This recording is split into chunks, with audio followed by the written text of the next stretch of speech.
คือว่าและพี่น้องก็อันเอาอันเสียงมาไปเถอะมีเนี่ยซัมโชว์ปัดบวกกับเจ็บเอียงแน่บาดแน่ยังผลเท่าสิเบิดบาทนี่เอาโก้โนตุเนาะจักพวกหน้าพวกหลังและหมูแห้งซ้ำเนาะเป็นพ่อบ้านพอดีอย่าเลยแล้วก็ตายเลยอย่าเป็นพ่อบ้านอย่าเป็นพ่อบ้านตายเลยเอาขึ้นมากับพ่อนั้นตำแหน่งพ่อบ้านก็จบชีวิตไปนำกันเลยมียังเฮ็ดมียังเฮ็ดกันนะนั่นแหละบางคนก็แม่นบางคนก็บ่แม่นอันนี้ก็บ่ได้ว่าลบหลู่เด้อพี่น้องเด้อก็เป็นความเชื่อส่วนบุคคลก็สิว่านี่นะแต่อันนี้บ่แม่นว่ารู้ถูกไปทั้งหมอถ้ำหมอเป้าเพิ่นก็เว้าเรื่องผีเรื่องช้างเนาะตุเฮาเว้าถูกบ่ไปทั้งแพทย์ทั้งหมอแผนปัจจุบันนี่เพิ่นก็ไปพุ่นเพิ่นก็ถามอีกนั่นแล้วหรือบ่ทั้งบ้านทั้งหยังเพิ่นก็ถาม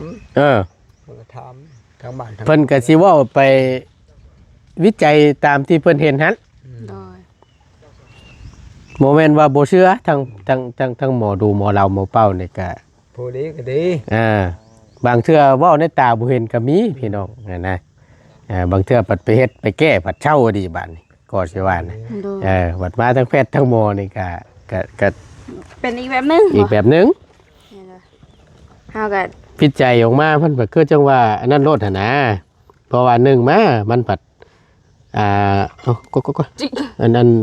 เครื่องมือเพิ่นปัดครบแต่เห็นซึ่งเฮาแนมบ่เห็นนี่บ่ได้จักจังได๋นี่เบิ่งตาเป้าจักเป็นหยังนี่ปัดเครื่องเพิ่นเอ็กโกเข้าไปบาดนี่จักไปยังวิทยาบาลนี่เฮ็ดนั่นน่ะจังแบบเห็นนั่นน่ะแม่นเลยจักแบบใดแบบยาเนาะบางเทื่อพันกันงอดเฮ็ดอยู่ก็มี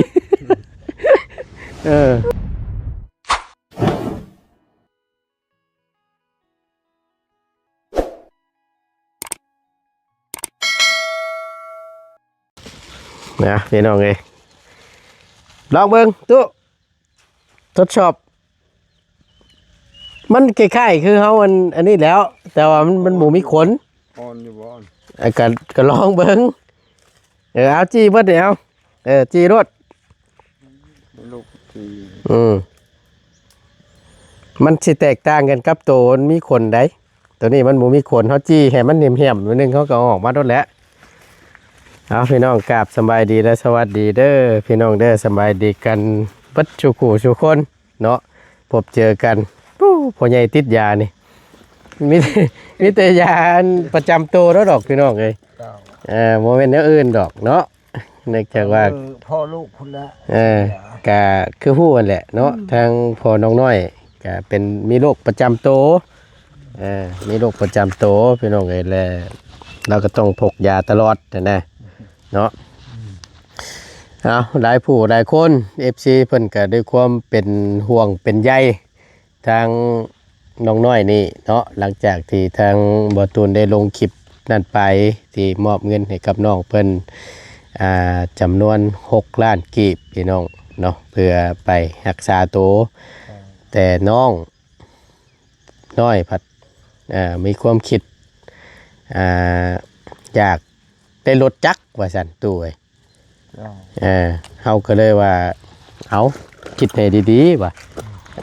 ก็เข้าใจเนาะในส่วนรถจักรพี่น้องเอ้ยหรือว่ารถมอเตอร์ไซค์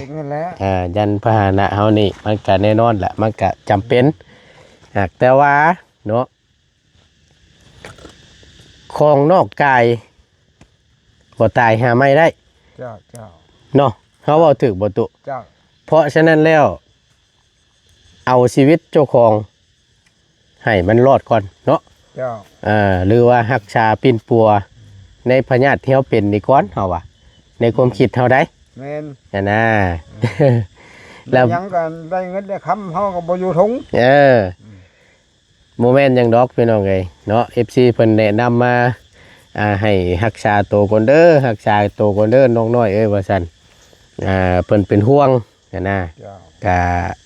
เห็นดีทางบ่ตูนก็เห็นดีนำ FC เนาะแล้วก็ถือว่าเป็นการดี ในส่วนนั้นหรือว่ามอเตอร์ไซค์นี่มีมาหาได้แล้วก็จังค่อยว่ากันเนาะตู่เนาะ เจ้า ถ้าสมมติว่าชื่อมาแล้วพัฒนากายบ่แข็งแรงเจ็บเป็นโน่นๆเน็ตอยู่ก็คือเก่าได้เนาะจักสิหาเงินใช้เนาะมาเป็นปัวรักษานั่นแหละสิประมาณนั่นแหละตุ้ย ยามันก็บ่ได้ง่าย แม่นอันนั้นแหละเฮาก็ได้ว่าเอ้าย าปลอกปลายาเพียงก็บ่ได้ง่ายเด้อคู่มือนี่นะ สักยานี่ก็ยกเข็มหนึง50 แม่น ยาเข็มหลอกบลอนนี่มันบ่ แพงใดเนาะ ไหน นั่นแหละโอ้เกือกกะเกือ นั่นแหละให้ใหม่ๆนั่นน้อยนึงแล้วก็ออกกินได้ละตุ้ยแซ่บ จังมัดมันแค่ครบ อยากเบิดเลยจีรถจีให้มันใหม่แหมๆนั่นแหละแล้วบัดนี้เขาถามเขาสิถามทั้งฝึกทั้งพ่อก่อนเด้อถ้าสมมติว่าเนาะคือทางลูกสาวเจ้านี้ ได้ลงไปผ่าตัดหรือว่าได้รับการรักษาในมือนั้นมันมาหอดจอดถึงแต่ไผสิเป็นคนไปเผาไปแย่ง แม่ ทางแม่เนาะ จ้ะออกไปบ่ได้ ทางพ่อนี่ไปบ่ได้เนาะมันได้อยู่เผาเถียงว่าซั่นซะเผาสิ่งของเนาะเบิ่งงัวเบิ่งเป็ดเบิ่งไก่ จ้ะ คนที่จะไปได้เนี่ยแม่นแม่ จ้ะ อืม ไปพาอันนั้นบ่ได้นะ โดย พาของผีบ่ได้ ผ่าของผีบ่ได้มันผิดบ่พญาตินี่แหละเนาะ พยา อืมนั่นแหละเฮาก็ยังว่าถามเบิ่งเพราะว่าคือทั้งเฮานี่ก็ได้มาแจ้งให้น้องเพิ่นรับผู้แล้วมอบเงินให้จำนวน6 ล้านมีผู้ใหญ่ใจดีเพิ่นช่วยด้วยที่แรกว่าจะนี่แหละทั้งอ้ายเพิ่นนั่นว่าจะเปิดเป็นงบสมทบซื้อรถจักรแต่บัดนี้แหละเห็นแหละทั้งอ้ายเพิ่นเห็นแหละทั้งน้องน้อยบ่สำบายก็เลยเปลี่ยนเอาเงินจำนวนนั้นมารักษาน้องเพิ่นนะเรื่องของเรื่องนะแล้วก็เราก็เลยว่าสิถามเบิ่งให้มันได้ชัดก่อนแต่เด็กน้องเพิ่นกำลังเล่นั่นแหละก็เห็นจำนวนเพราะว่ามันใกล้สิพอจังซี่นะพี่น้องเอ้ยแลทั้งน้องเพิ่นนั่นคืออยากได้รถจักรว่าซั่นเราก็ได้ว่าเอาคิดในอีกครอบหนึงว่านะคิดเบิ่งดีๆว่า เจ้า เพราะว่ามันเป็นสิ่งที่สำคัญคือว่าและร่างกายคนเฮาเนาะแล้วมันนั่นน่ะแอมเอ้ยแอมมาใช้ ไปหา มา เอ้ยเนาะเอาพอดีแหละพอดีทั้งน้องเพิ่นกับมาพอดีพี่น้องไอ้ทั้งบ่ตูนสีโอลมและถามทางน้องเพิ่นอีกรอบหนึงก็ได้ข้างพ่อเจ้านั่นล่ะ น้องกดมื้อนั้นเพิ่นว่าแน่ใจ เป็นก้อนเบาเนาะผีมาลูกค่ะ เขาเล่าไปสิ แต่ ก่อนว่าน้ำปีกบ่ตุกดิ แล้วมันบาด บ่แล้วเพิ่นก็ว่าเพิ่นก็เว้าด้วยซ้ำนี่แต่เพิ่นก็เว้าบ่มันเป็นติ่งเพิ่นว่ามันเป็นติ่งอยู่เพิ่นน่ะมันเป็นติ่งอยู่เพิ่นน่ะ ติ่งออกมา โดยถ้าอยากให้มันเช้าน่ะก็ไปปาดเพิ่นเว้าก็ซ้ำนี่ซื่อๆน่ะ ต้องพายจังเดียวจริงเลยตุ โดย เนาะ เพิ่นว่าถ้าอยากให้มันเช้าต้องมาตัดเพิ่นน่ะแต่เพิ่นก็วางยาให้แหละเพิ่นก็เว้าซ้ำนี่แล้วก็จบได้ว่าวันละเดียวนะ ประมาณนี้ โดย มันพาแล้วก็พาแล้ว ถ้าสมมติว่าตัวงบอยู่เฮามีอยู่6 ล้านกับน้องปัจจัยเพิ่นถ้าสมมติว่าพาแล้วมันบ่พอนี่เฮ็ดได้ ขายงัว งัวล่ะ จำเป็นเด้อเนาะตัวเนาะ จะบ่มีขอใช่ไหม จำเป็นเด้อเนาะ ขอตัวตัว เพราะ เฮ็ดได้ปัวคนเนาะปัวลูกปัวเต้า เราcòn traiลูกพึ่งคนยังไง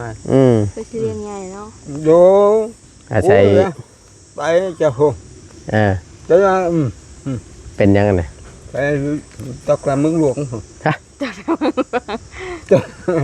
จุ่มเลย เป็นยัง ลงมาจนว่าเดือด เป็นยังไง นี่ เป็นยัง เป็นยัง เป็นแล้วไปพ่อแม่ครับพาไปเขาพอพาไปอยู่มึงหลวงพอเล่นบาทก็ลุกมาเลย เลี้ยงถึก เอาเป็นบาท มันเป็นแพไปยังปาดนะมันจังเป็นแพจังบาท ไม่ ไม่เลยเป็นปัวเพิ่นน่ะเลยยาเลยเฉพาะท่าเขาเพิ่นกลับไปสิได้ล่ะลูกเมียก็บ่จัก บ่ฮู้อีก บ่ฮู้ บ่ว่า บ่ได้ว่าพืชว่าเพศนี่ บ่ได้ใช้ส่งกระฉันบ่เมียบ่ฮู้บ่เป็นอันนั้นมันดีแหละ มันดีมันเช่าเลยฉันบอก เอาเมียเท่าไปจังได๋เอาเมีย จ้ะ เท่าไปจังได๋เอาเมีย จักปีเอาเมีย เท่าปลายปี เช่าปลายปีเท่าบ่น่ะบ่เท่าเด้ผู้ดีเอาว่าเนาะเดี๋ยวเอาแต่น้อยได้ปัดมันบ่กุ้มกันนี่แล้ว คือจะให้บ่คุ้มนะก็ยังเอากันน้องให้ น้องให้บ่ก็สิเอาอ่ะนะ ตังค์ ก็ อยู่ไปทั้งเท่า อยู่ไปชื่อ ก็ได้ให้สร้างครอบสร้างครัวซะจังได้มาไล่กันแม่น้องน้อยนี่ได้อยู่ไปมันบ่มีเหตุผลแฮงตะกี้อยู่น้องชายอยู่ เนาะข้างในนี่จ้ะ เฮ็ดคนบ่หาอยู่หากินแบบนั้นแหละกินไอ้น้องกินไปอยู่พวกเท่าของมึงจังได๋เอาเมีย พอดีทั้งอ้ายได้ล้มกับทางพ่อเจ้านี้ ได้ ก็เลยว่าถ้าว่าได้รับการรักษาผ่าตัดและผู้ที่จะไปเผาไปเบิ่งไปแย่งนี่ พ่อก็ไปบ่ได้ เป็นแม่เจ้าเนาะเป็นทั้งแม่เนาะ เลย ที่สิพอได้เนาะ เลย พอได้เผาได้เบิ่งได้แย่งนอนเผาเบิ่งอยู่ในระหว่างช่วงผ่าตัดนั้น เลย เนาะก็เชื่อว่านี่นะทั้งพ่อนี่ไว้อยู่เผาเถียง เลยก็บ่ได้แล้ว พญาติดโตหรอกก็ได้พี่น้อง เลย เนาะเอากะนี่แหละที่ให้ทำแหละหลังจากที่ได้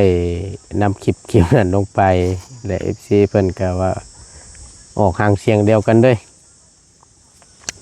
เพิ่นนั่นอยากให้รักษาตัวก่อนอยากให้ดีอยากให้เศร้าก่อน แม่น และจังค่อยว่ากันเรื่องดดเรื่องล่างให้ดีให้เศร้าแล้วแล้วก็จังค่อยหาก็ได้ว่าซั่น อยู่เฮาคอยหาก็ได้ เนาะตัวขายงัวทึกนี่ซื้อให้ก็ได้แหล้วเนาะก็เนี่ยมันดีมันเศร้าเนาะ ก็ได้มันเช่า แม่นความ บ่ เฮา ได้ อะ ยาก ก็แต่ว่าให้มันเศร้าคือว่าและสิ่งมันของนอกกายนี่นะ เลย เอาอยู่ดีมีแห้งหาไม่ก็ได้มันยังน้อยยังหนุ่มอยู่เนาะ ไปช่างมาคู่มือ นี่เลยไรซะ3 ตัวมันพออยู่ดอกราคา28,000 29,000นี่ใหม่ๆเด้อแหละของมาเล่นั่นน่ะพี่น้องเอ้ยคืออีเหล่ของบ่ตุนน่ะคันของง่ายคันหนึงน่ะชื่อตอนนั้นก็28,000เอาอีเหล่ได้สู่ตายได้น่ะโอ้ก่อนจะมาคันนี้ก็เป็นเพื่อนนั่นแหละใส่อยู่ตากแดดตากฝนนะแก รีดกันนะ โอ้ยผ้ามืดจุ๊บปุ๊บสตาร์ทบ่ได้เลยทั้งนี้โว้ยนี่ว่าขี่ตากฝนก็ไม่ได้เลยนะตะกี้น่ะ เลย ขี่คือน้ำมันเบิดเดี๋ยวจอดเฉยบิดนี่จนจำคันเร่งเบิ่งเข็มไม้อยู่50โอ้ยพอดลงวันนี้ว่ะจนได้จอดบางเทื่อ นะ นะ ผัดแดงเนาะ จนจอดชื่อได้เล่นกับไปชนตะร่างหมดแล้ว มันหนาวบัวหนาวแต่คนรถก็หนาวเพราะรถบัดนี้บิดจนบอกว่าตายช่างเป็นแท้นี่วะ อันนี้แหละไอ้คันเก่าไอ้น่ะ เลย ป้าเดี๋ยวนี้แล้วใครนี่ข้าได้เปลี่ยนอันนั้นเพิ่นน่ะอยู่ในจักรกัน ไป นะ ช่วงงานได้วะ นะ ไปช่วงงานบ่คันน่ะเดี๋ยวนี้ ก็บ่ค่อยได้ออกงาน เลย พอได้ออกก็ออกไปช่วงนอกตีหนึ่งเพิ่นนั่นแหละให้แม่เพิ่นขับไปช่วงไปครับไปเฮียน เลย นะจนได้ก็เอาคันนี้ออกมาเว้นอย่างดอกพี่น้องเลยก็ในระหว่างการเดินทางนั่นแหละมันบางเทื่อเขาไปไกลแบบเขากับคือเว่าอะไรเนาะมันกับบ่ค่อยดีปานใดพญาติเพิ่นก็ได้บ่มั่นใจหั้นนะก็ได้เอาคันนี้ออกมาซะว่า เอาดีได้หน่อยเอ้ยเมื่อโนเว่าอันนั้นได้นี่เว่าดีได้ตะกี้เป็นได้ดีได้ของงานอืม หมอนี่มดน้ำมันให้ใช้ยืมอยู่หัด อืมคน สุกตาเสียก ก็มาเพื่อนว่าคือจะได้บางเทื่อพี่น้องแบบไม่เฮามาเวียกมางานเท่านั้นสิ เลย ฝนตกแล้วโอ้ทำใจแล้วสิได้อยู่รถเออ แม่น มันขี่มาแหละมันถึกพลขี่ตากพลได้แต่มันคล้ายๆน้ำมันเฮามันกั้นน่ะนะ เลยมัน เอ ตา อ ม มันดึกเลยกันดิดเดี๋ยวน้ำใดก็จำคันเร่งก็เบิ่ง50วะคมไวเพิ่นน่ะ เอาไปเอามาจอดซื่อๆได้โอ้ยช่างเป็นดีว่ะ ลำบากแห้งเลยน้องกินนะ จักเชื่ออะไรอีเล่เฮานี่ผมยอมรับอยู่ เสียตายนะ เอ้าจันใช่ชื่ออีเล่ฮักชูได้เออ เย็ดแล้วเลย ชูอยู่ได้อีเล่เฮาน่ะ เลยเสียตาย ฉันสิได้ใช้ชื่อเพิ่นวะ อย่ามาไปนะหมูมิดอยู่นะหมูไปกับหมูเอาอยู่ฮะ อืม จะเป็นนะเชื่อ จำเป็น ก็เป็นคนก็จะไว้แล้วไว้ บ่ไว้ โอ้แบบพักพักควายพักอันนั้นแท้ให้แท้หน้าเลยเนาะ บางเทื่อซ่อนกันก็จนบ่ไปวะ บ่จะเราจะหามาตีไปอยู่หัน เออ เชื่อเลยก็บ่ไป อืมเอ้าชุดหนึ่งน่ะปีที่แล้วนี่ก็ไปดุยน้ำมันอยู่บ้านเทิมใหญ่บ้านช่วงพรเพิ่นนี่ น้ำเด้อจนท่วมรถวะขี่ลงไปตกอยู่กลางเงินรับบาดนี่ตายกันคักบาดนี่วะแล่นมืออุดท่อเพิ่น ยันน้ำเข้าเด้โอ้ควันกันคือว่าไงเรื่องมันสิตายบ่ตายรอดตอนน่ะน้ำท่วมบ้านเติมมันเต็มหมดเลยมันยึ่งขึ้นมาเนี่ย โดยมัน ช่วงหน้าฝนเด้อตัววะข้างแน่ดีสู้ดิเนาะมาจนลำบากเองเนาะในการไปการมาเนี่ยก็ถือว่าชุดแหละบ้านเติมเนี่ยอยู่พลานเนี่ย สิว่าแล้วพอแล้วสิตายแล้วก็หมูยังขับอยู่เนาะ อยากก็เปลี่ยนบัดเป็นแรงเลยไม่รู้ว่าดอกยอมรับอยู่ผ่านสู้อยู่ปรึกษาดีแล้วบ่ตั้งใจแล้วเบิกมาจะนั่งว่าจะกล้องตัดไปได้ปะจัก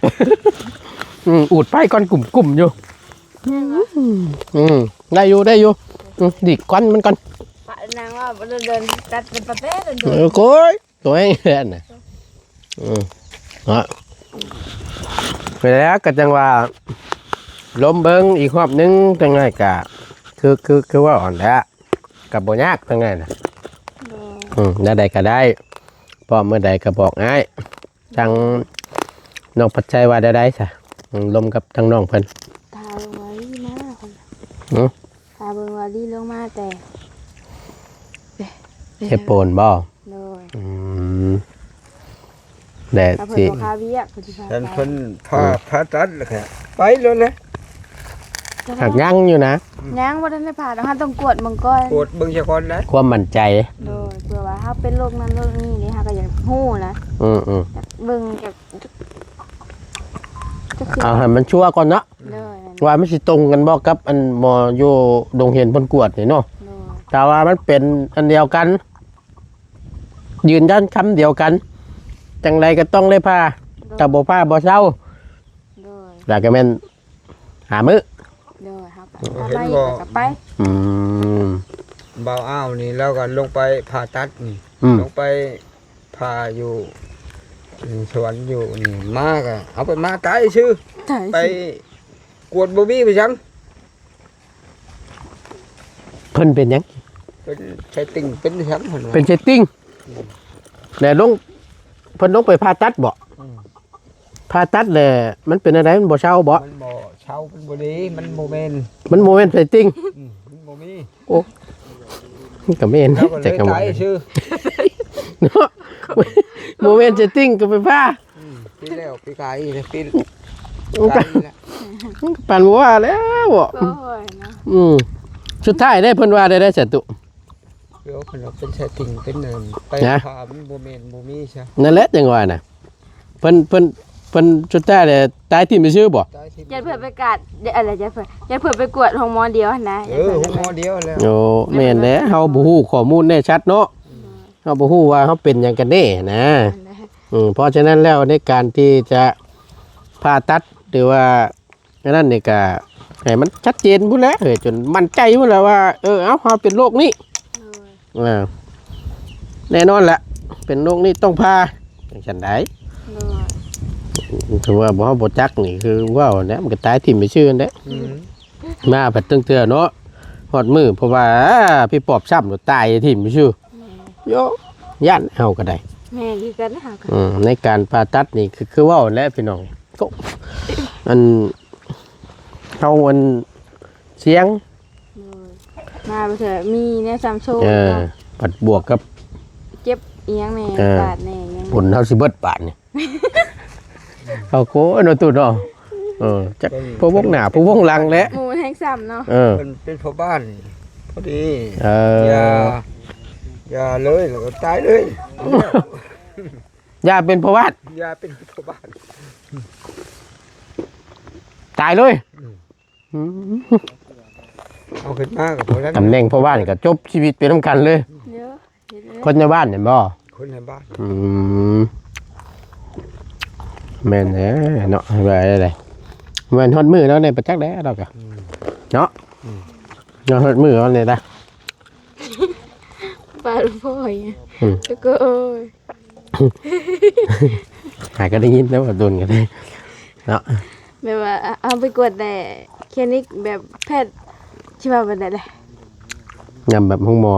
น้อยพวกคลินิกน้อยบ่ แม่นเลย เครื่องมือเป็นบ่ครบอาจจะบ่ฮู้เนาะ แม่นเลย อืม แล้วก็เลยว่าตัดใจซะไปปาดมึงไปปาดเอาหรอปาดแบบบ่มีหยัง ยกป่านตัวแนวตัวบ่ได้เป็นเซตติ้งป่านจะไปพ่อแล้วตุ แล้วนั้นแหละ แม่นบ่ล่ะคำตัวเป็นแต่แม่น แม่นเลยบัดนี้มันมาฮอดบ้าน แบบกับหมอเป่านะ เดือนเนาะหมอเป่าบางคนก็จะว่ามีหยังเฮ็ดกันนะ นั่นแหละ บางคนก็แม่นบางคนก็บ่แม่น อันนี้ก็บ่ได้ว่าลบหลู่เด้อพี่น้องเด้อก็เป็นความเชื่อส่วนบุคคล โดย ก็เชื่อว่านี่นะแต่อันนี้บ่แม่นเรารู้ถูก ไปทั้งหมอถ้ำหมอเป่าเพิ่นก็เว้าเรื่องผีเรื่องช้าง โดย เนาะตุเฮาเว้าถูกบ่ไปทั้งแพทย์ทั้งหมอ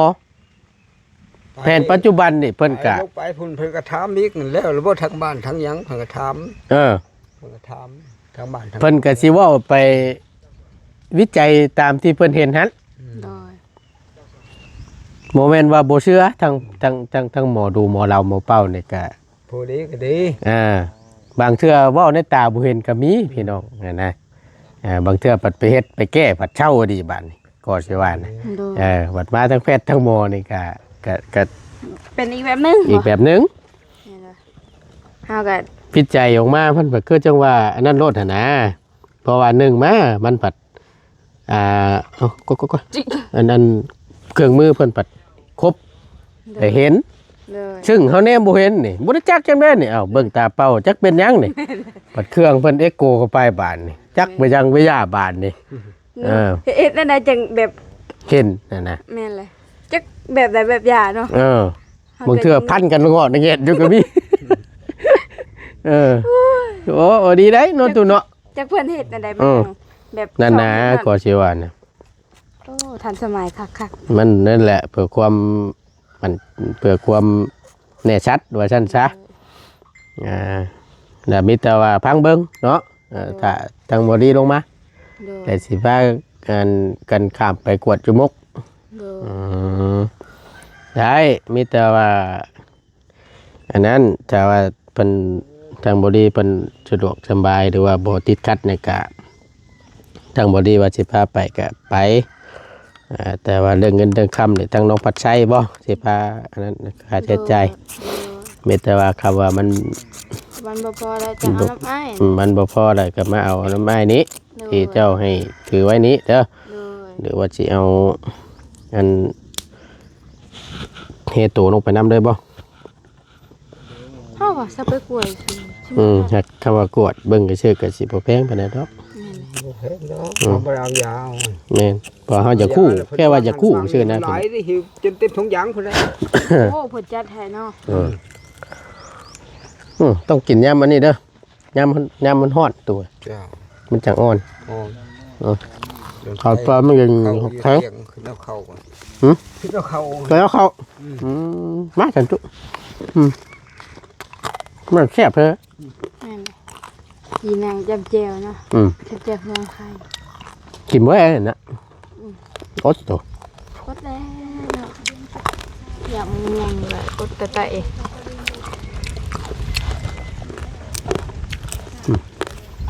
พอปานคนออกลูก เนาะ แม่นเลย คารับนี่นี่ อันนั้นก็คลัมมาแล้ว คารับมากไหม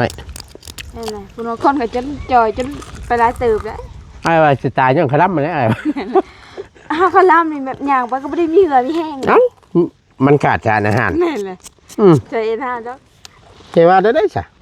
ว่าความจริงเลยพี่น้อง แม่นเลย คารับกับคารับหลายพูด แม่นเลยย่างไปซื่อๆเถื่อจนสิล้ม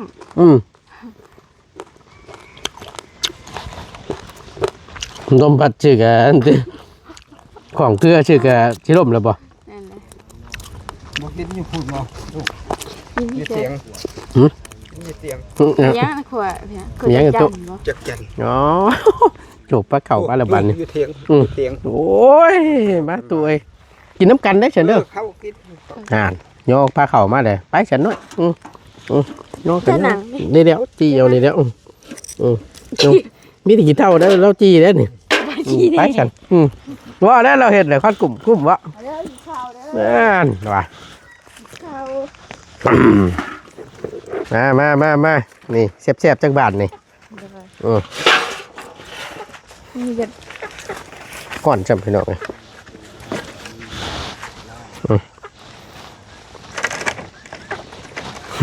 กินบ่ได้กินได้ดีแล้ววะเมืองจันทร์กะนะไล่ก็กินแล้วสิเป็นยังเมืองจันทร์กะกับ ตายกันตาย สิเป็นยังเมืองจันทร์ดิเชื่อได้เยอะแล้วจำนี้น้อยเป็นล้มได้สิบอกเลยแมวกินบ่ได้กับบ่กินอย่างเงี้ยในส่วนที่เรากินบ่ได้เอาติบเข่าไปกัน อ่านให้บ่ เขา นี่พี่น้องมันจะกัน ทำบ่แซ่บ บ่ได้ใส่เกลือเป็นนัวบ่ใช่ บ่นะเบิ่งนะขัว ตำเลยพี่น้องเลย จืนที่น้ำมัน นะ จืนที่น้ำมันน่ะ จืดเอาว่าแล้วจืดว่ากันเนาะตุ ของมันจะบ่ได้มีอยู่ซะ นี่ได้สาเหตุจากได้ไม่อีอ่ะเนาะ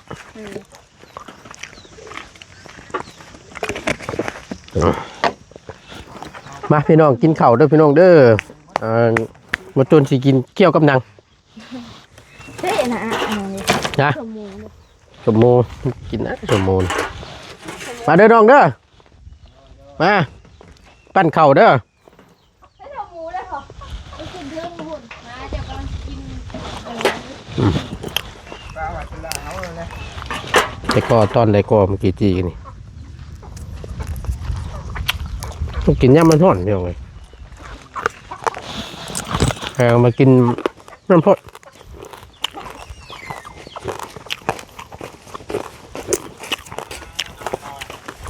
จะเพิ่นจะกินไปสั่งแล้ว เจ๋งกินได้หรือพี่กินได้ ได้บ่ ก็บ่รู้แม่ก็บ่รู้ แม่เจ้ายังหมูมะ พอกินบ่ได้ กินอย่างนี้งอกข้าวไว้เลยเห็นด้วย ข้าวเด้อ กูเป็นยัง มาน้องมาแซ่บๆจักแบบจีนังดังไพ่เลยมุดสิได้ยินอยู่หรอวะ แจ้งงามอยู่ ฮะตุ่มออกมากุ่มไว้ทัน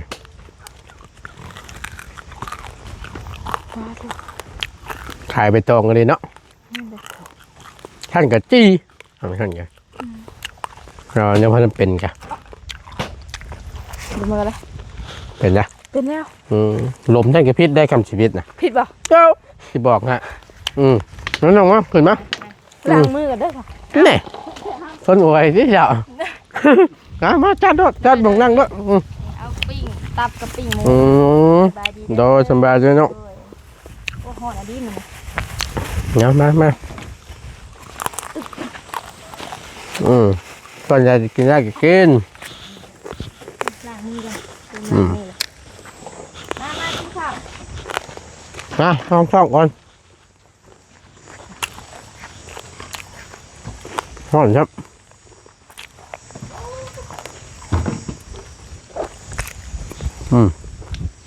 ยาดมเสด็จบันป้องอะไรด่างอยู่ การมาลำเนาะ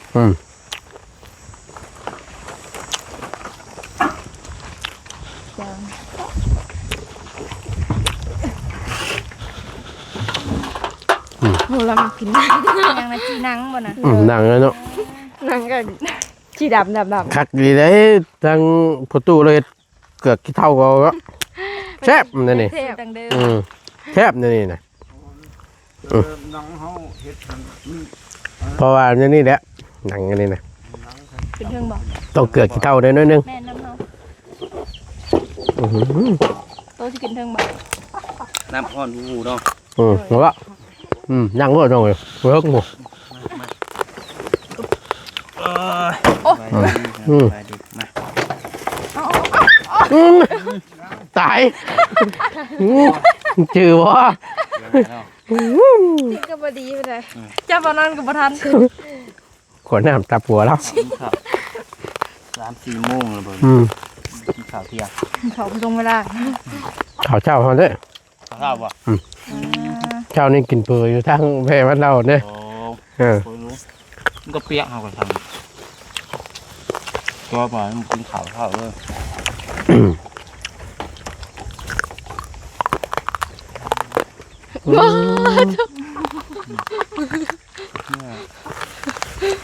หนัวอะไรอ่ะแซ่บ ก้านนะบ่อนเป็นยังไง ก้านปะ ใช้ไปก่อน อายเฮา ผมมือไผนี่ ง่ายก็ชื่อมาครับว่ามันก็จี้เอาปิ้งเอาก็ได้ ในรู้สมมูลมันสม คนจี้เพิ่นก็ยังบอกอยู่ว่าไปก้านเอาอันนี้ตัวกัน เพราะว่าชวนหน่อยไปติดอยู่ ติด ที่เป็นวิน ทำบ่ร่อยอย่าไปสู่ด้วยเว้ยห่อนเนี่ยนี่เนาะ แม่ บ่ได้รอดได้ คาดมัดกันคอ อยาก เฮา ไป แม่ หา6 โมงเบื่อ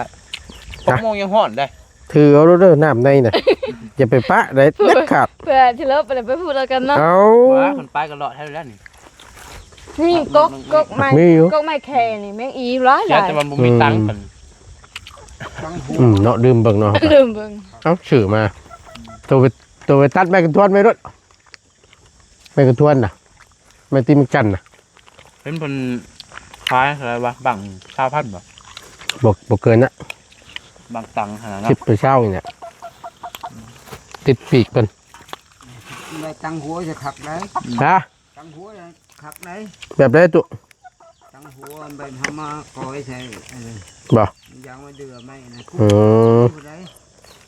เหนียวมันถึกมันก็บลุย ในใจคณะวานนั่นครับคือก้าวก็สร้างว่ามันติด ชื่อเองนะ กากาชา อ๋อ เกิดจะหยอดมันแห้งแล้ว เนาะมันผมบ่ได้อีกได้หมู่อย่างมัน แง่เลยจุ่ม แล้วบาดมากับแห้งไว้บาด ครับครับ เงินกาติหนูเด้ ครับกาก าติ ชา หนูหั่น ไอ้วันสิผมเมาก่อนได้กินมันบ่เนาะ ฉันกับอันติดบางวันค่ะ อืม เนี่ยแล้วก็โป๊ะเลยเลยเนาะเวลามันบินไปหากระพือวับเลย เป็นนักเลยนะ เอาพอดีแหละพี่น้องเอ้ยเนาะก็มีแต่ว่าณตอนนี้ก็คือฮู้น่ะทางน้องปัจจัยเนาะก็ เดี๋ยว มีงบในส่วนที่จะพาน้องเพิ่นไปรักษาบ่เท่าไหร่เนาะ 10,000ปลาย 10,000ปลาย นั่นเรื่องกลมๆประมาณ14,000-15,000แล้ว มีแต่ว่าโยนไม่เนี่ยก็มีอยู่6 ล้านเด้อแข่งไงครับพูดน้ำกัน6 ล้านให้เพิ่นถือว่าบ่กล้าถือเห็นในคลิปมันจิตรัดตีเฮาว่าซั่นถือให้เฮาแน่เพิ่นได้บ่ยากว่ะได้เบิดว่ะ รวมๆกับ20,000ปลายไปแล้วนี่เนาะ มีแต่ว่าสิลงกวดอยู่เพิ่นบ่อยู่ฝั่งไทยบ่ แม่นให้กับพังเบิ่งก่อนว่าปรึกษากับไปดีอีกชั้นหนึงว่าอันถามเพิ่นมื้อนั้นน่ะมื้อก่อนเพิ่นจะขึ้นเชฟโปนน่ะ อืม เพิ่นก็ว่าพอใครมีงบเพิ่นว่าเพิ่นสิพาไปอยู่เนาะ โดย พอใครมีงบเพิ่นว่าเรื่องรถล่างน้ำมันน้ำมันบ่ยากเพิ่นว่าเพิ่นสิพาไป มีแต่ว่าถามลงมาก่อนเนาะ แม่น แล้วปรึกษากันอีกทีนึงเนาะ แม่นถ้าทางไหนดีเพิ่นลงมาว่าเอาอะไรต่อหั่นนะเพราะว่ายินเล่าว่ายังสิพาตู้เมกลับมากับพาอันแม่ตู้หับไปอันฟอกไตอีกว่า อืม ก็บ่รู้ว่ามือใดเราสิพาแม่ตู้ไปฟอกไต อืม ก็มือเพิ่นว่างพุ่นแหละสมมุติว่าเพิ่นได้พาไปซั่นน่ะเฮาก็ยังว่าบ่ได้ว่ามือใดถ้าทางง่ายเพิ่น มีแต่ ว่า ว่าเบิ่งตัวจริงอีกทีนึง โดย เอาตามนั้นแหละเนาะก็มีแต่ว่าไปกวดมาเป็นอะไรหางเสียงมันออกหางเสียงเดียวกันบ่เป็นคือตั้งโนทั้งนี้เป็นว่าบ่แต่ว่าพาจัดจะจังไดก็มาปรึกษากันอีกทีนึงก็ได้นะ โดย มีแต่ว่าเพิ่นแจ้งให้พูดนับกันทั้งง่ายก็ได้ ไปกวดให้มันเนี่ยใจก่อน แม่น ซะบางเทื่อ เสือโหก ไปกวดสุดท้ายเพิ่นว่าเป็นชายจริงก็มีเนาะ เซตติ้งกับผ้า ระหว่างชายจริงกับคนบ้านจะเป็นตัวใด มันจะเป็นเบิดอะ มันจะแก้ผ่านสิ ก็ได้ก็ จนไหนก็จะเลือกบ่ได้ ก็ได้ก็ ใจก็เจ็บ เลือกผู้ใดใจก็เจ็บนะ ก็ได้ก็ปาดอยู่ดีติ แม่นเลย เชื่อว่าละคำบ่อยากชรบเหย้ากับยันชรบเลยกับใช้ยาซาเอา ชายยายชามันจะเป็นอัมพาต ยามันได้ยังมืนตายอยู่เนาะอืม โยก็บ่มีผู้มาเอาแล้วนี่ เอ้า เฮ้ยไปเอา ยา เนี่ยกับมานี่ โยมพ่อแม่นแหละ กลับบ้านถึงเริ่มเลยเนาะ เก่งเจ็บทั้งสองอันนักเลย แล้วก็เก่าแล้ว ตัว เนาะ ชาวบอลได้เอาคุมตาบอกก็ข้าง บ่เอาเลยค่ะ ตัดให้ได้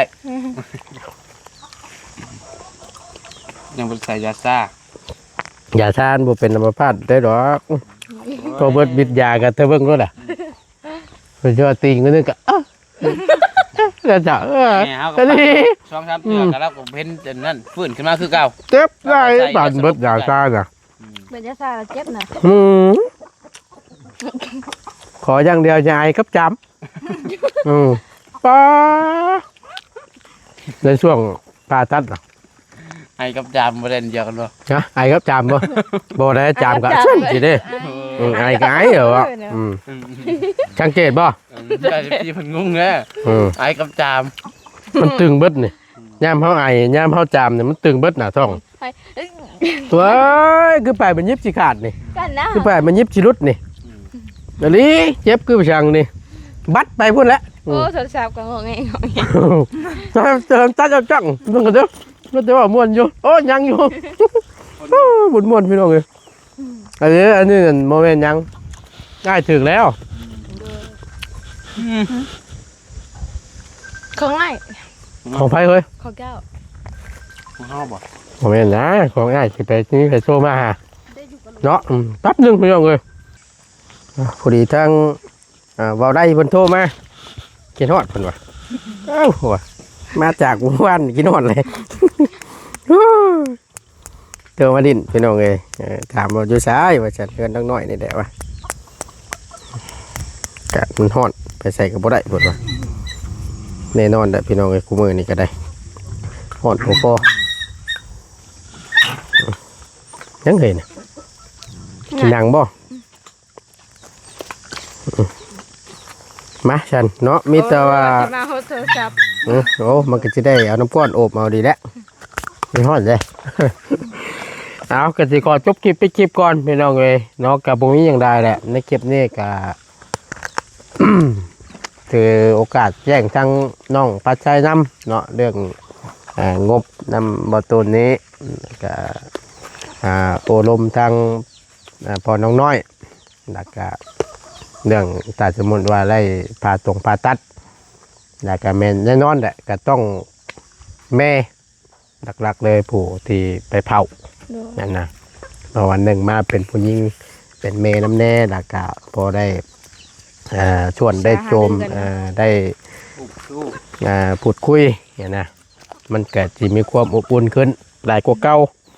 กำลังใจและสำคัญที่สุดเนาะเจ็บมะเปิดเนี้ยเป็นหน้าแม่เปิดยิ้มเปื่อยมีแห้งแค่นี้อันนี้หันใจหันกลัวเพื่อนไปเปิดแห้งที่เศร้าไปอีกก็บ่ได้อีกเด้เนาะ เจ็บมากบ่เห็นหน้าประตูมันหน้าบูดสิ แห้งนักบาดนี่โอ้ยช้ำตื้มอีกเอาดูหัวม้วนเด้อน้องเด้อไปลำได้แหละขอบคุณหลายๆอยู่ดีมีแห้งพบเจอกันคลิปหน้าสบายดีเด้อพี่น้องเด้อเนาะไปจะตื่นตากันได้กินเก่าต่อก่อนบัดนี้